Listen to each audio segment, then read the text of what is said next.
आपण पाहत आहात स्वराज्य न्यूज. सत्य हेच जे तुमच्या समोर.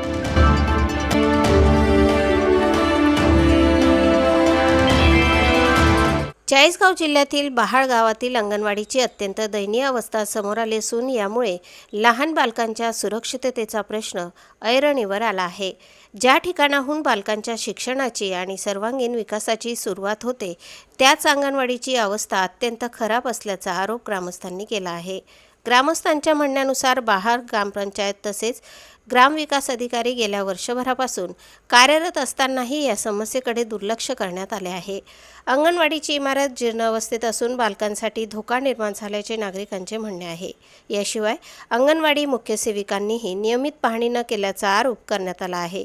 विशेष म्हणजे अंगणवाडी दुरुस्तीसाठी यापूर्वी सुमारे 1.5 लाख रुपये खर्च झाल्याची नोंद असल्याचे ग्रामस्थ सांगत आहेत. मात्र एवढा निधी खर्च होऊनही अंगणवाडीची अवस्था सुधारली नसल्याने हा खर्च नेमका कुठे झाला असा सवाल उपस्थित केला जात आहे. या संपूर्ण प्रकरणाची सखोल चौकशी करून दोषींवर कारवाई करावी तसेच अंगणवाडीची तातडीने दुरुस्ती करण्यात यावी अशी मागणी ग्रामस्थांनी केली आहे.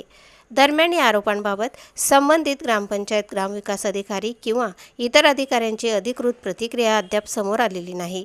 त्यांच्या प्रतिक्रियेनंतर वस्तुस्थिती अधिक स्पष्ट होईल. प्रतिनिधी प्रमोद राजपूत आणि वृत्तनिवेदिका सीमा पाटीलसह स्वराज्य न्यूज, चाळीसगाव.